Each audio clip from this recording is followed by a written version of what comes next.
So last month I was on a frickin' tear, 105.5 inches for the month on the board, and every single one of those bass were caught with one of these three lures I'm about to share with you. Let's start with August lure number one, which is going to be the bladed jig. So the chatterbait was actually invented by a professional angler named Ron Davis. He sold the patent to that chatterbait to Z-Man, which owns the chatterbait name. However, a lot of people still call the bladed jig a chatterbait regardless if it's a Z-Man product or not. However, there's a lot of different bladed jigs out there. Berkley has the Slobber Knocker. Straight King has the Thunder Cricket. Z-Man has the Jackhammer. I believe Booyah has the Melee. Lunker Hunt has the Impact Bully. And Aaron Martens has the Shock Blade. And there's a ton of other different types of bladed jigs. And every angler has their favorite bladed jig for a variety of different reasons. But not every bladed jig is the same. They all have their nuances which make them perform and sound a little bit different in the water column. So your most expensive bladed jigs are going to be your Jackhammers and your Thunder Crickets. These are going to run you anywhere from $13 to $16. Your least expensive are actually going to be your chatterbaits. They're going to run you in between $3 to $6. And why are they fetching so much money for the lure? Well, they simply catch bass, and in my opinion, typically on the larger size. So let me walk you through the rod, the line type, and weight, and then the gear ratio on the reel. So I'm going to have a 7.2 medium heavy power fast action rod. The line's going to be anywhere from 10 to 17 pounds straight fluorocarbon depending on the weight of that particular bladed jig, and the gear ratio on the reel is going to be anything 7-1 north. Now the knot I use to tie on my chatterbaits or jackhammers or Thunder Crickets, I'm just going to use a Palomar knot. I know a lot of people like using a loop knot to help kind of not impair the action of that particular bladed jig. Now let's talk trailers for a minute. I know in the summer I like to put just a good old fluke on the end of that. I mold these myself, which are really nice. You can have some type of paddle tail. You can put a Kitech on there. It's kind of a split tail action on the black and blue bladed jig. And just keep in mind, if you're going to be throwing in and around a lot of grass, I know a lot of guys will actually put crawls on there, one of these guys. Now, if you put something a little wider, this is going to get caught up in the salad. So if you're fishing the grass, I keep that more of a streamlined presentation and go with some type of something that isn't as wide, maybe a paddle tail, maybe that fluke. So the reason people love fishing the vibrating jig is because of that intense vibration that it gets picked up by the lateral line of that bass. It just drives them absolutely crazy. And if you wanted, you can do a video on this, but you can just adjust and kind of micro adjust the blade to give that blade a different type of action, a different type of thump that maybe that bass hasn't heard before or felt before, or maybe haven't seen 17 times that day to get that additional bite. All right, so where to fish this bad boy? Weeds and grass are going to be your friend. A lot of times if you do get this caught up in the grass, rip it through, and a lot of times you'll get that explosive strike on the other end. If I have submerged grass that's maybe 3 or 4 feet underneath the water column, I'll throw this out, start doing a quick retrieve. A lot of times those bass will come up, snatch it, and also great for if you're in 5-6 feet of water and you have some underwater stumps, let this thing fall all the way to the bottom, then get it started and kind of roll it over those stumps. A lot of it hit those stumps, bump it up against logs. A lot of times you'll get the reaction bite there. But even if you're in deep water presentations, I've done this 12, 20 feet, you throw this out, let it fall all the way to the bottom, and I've had a lot of luck with this recently. You kind of pull it up and go, and let it fall. Pull it up, let it fall, just like you would a type of jig. However, it's going to throw that vibration off, drives them crazy. Now, if you're getting hits on this and you keep missing the hook set, you're getting what's called a short strike. The bass is coming up, and there's this kind of biting at the tail. And so what you need to do in that scenario is shorten up your trailer. It is too long. Or you may want to train your brain for a short delay hook set, right? The brain has a response time of 0.15 seconds. That's pretty darn fast. I'm not talking like frog hook set. Just give it just a little bit more time, let that bass inhale it, then get that solid hook set past the barb. Lure number 2, and I'm saving the best for last, the one that's picked up the most pigs for me, but number 2 is going to be the Yamatanuki. I literally had one of you guys reach out to me yesterday, said he was out fishing, was getting skunked, asked himself the question, what would Wendell do? So he picked up the Yamatanuki, threw it out, caught a 3.5 pounder. Now I don't know about you, but I'll take a 3.5 pounder all day long. All right, so the rod, the line, the gear ratio on the reel is gonna be same as the chatterbait. So you can just change this lure out with that one. However, I would probably use a little stronger line. I'm more up on the 17, maybe 20 pound test on that fluorocarbon. But nonetheless, this thing looks like an upside down bowling pin. It's actually quite ridiculous. So how I hook this up is with a Palomar knot. I'm gonna put a 5/0 EWG hook on this. And the reason why, and I get a lot of flack from this, like, why do you use such a large hook? Guys, this is a heavy plastic. The thing weighs, I think, 5/8 of an ounce.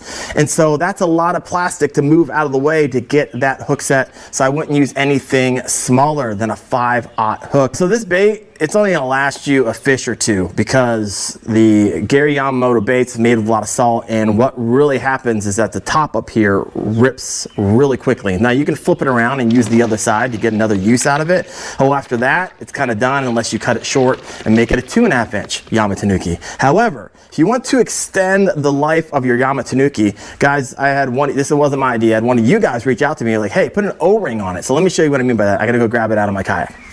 So I'm gonna use one of my old ones here, but how you hook these up, take your 5/0 hook, run it through the top like that, run it all the way around like you're Texas rigging a worm, line it up, punch it through the top. So there you go. But to keep this on here, there's this tool made by Arsenal right here. And you put in that little O-ring, stick it around it, then you can take that over top, and boom. And how that sits there is right on the lip of the EWG, and this is gonna make this bait last so much longer. You can get like 5 to 6 fish with having that O-ring on there, and these things, when you add them up, are like $1.25 each. And so if you want a little hack to extend the life, that's it. So there's a variety of ways you can fish the Yamatanuki. I love skipping this. This is a fantastic skipping bait. It's really heavy and it skitters across the water. So you have that overhanging tree, break out the Yamatanuki, stick it under there, and it has that awesome flutter fall. And on that flutter, the bass will smash it. You got that dock, that really deep dock, skip it all under there. Another thing I love about this is skipping it in shallow water. If you were gonna throw this big bad boy into shallow water, it would spook all those bass. So by skittering this thing across the surface of the water, it's going to pick up all the attention of the bass along the way. It's not going to spook them, and they're absolutely going to inhale it. So another thing I like to do, if you don't have a shore that's actually full of brush where you're going to get this entangled, if skipping's hard to do with your bait caster, because that's what you're going to throw this on, throw it to shore like you would a frog, and then pull it out from shore. It'll just make it look that much more natural, like something's coming up off the shore, and the bass will absolutely slam it then. All right, there's 2 more ways I love fishing the Yamatanuki, and I love actually fishing it through intermittent pads, not where it's so dense where there's no holes of water, but when you have pads and there's kind of holes of water in there. And what I love about it, it has this blunt tip, and once that hits those lily pads, it just makes this tail absolutely just go crazy. And because of that, I'll stop it in one of those holes, it'll kind of sink or do its flutter, and a lot of times the bass will hit it then. All right, and the lure you've been waiting for, the one that's put, I think 3 of my 4 21-inch bass on the board, is going to be this guy right here, which is the Swim Jig. Now, the Swim Jig is really designed to kind of work its way through the water with ease, right? It's got that bullet head. It's going to have a lighter weed guard, right? Because the bass are going to be hitting this just like they do a bladed jig, which is in motion. And you're going to have a lighter gauge wire on the hook for easier penetration past the barb. Now, I'm going to be fishing the Swim Jig on my favorite setup. This is going to be my Impulse 7.4, extra heavy, extra fast on the action and the power.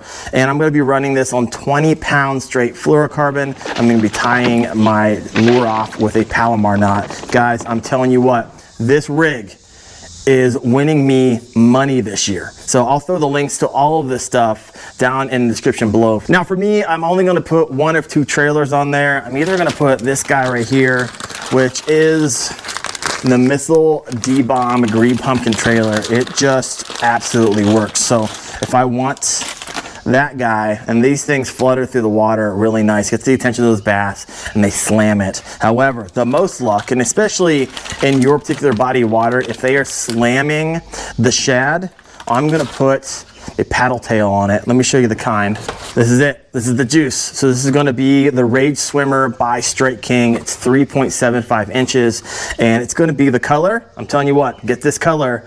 It is the KVD Magic color. And so that color is going to have that kind of silvery on the bottom, and then it's going to have that green pumpkin on the top. It's really going to be imitating those bluegill, and the bass just love it. So when you think swim jig, I want you to think juicy ambush point, right? Where I'm having the most luck is in those ambush points. So I'm using the electronics to kind of find those bass down in those summer haunts in deep water, finding the underwater stump, and just rolling this down there. And what I'll do is I'll throw it out, kind of pop, pop, pop, let it sit, pop, pop, pop, let it sit, and continue to do that off the bottom as the jig is kind of doing this, and they will hit it. Now, other places, you want to throw this next to docks.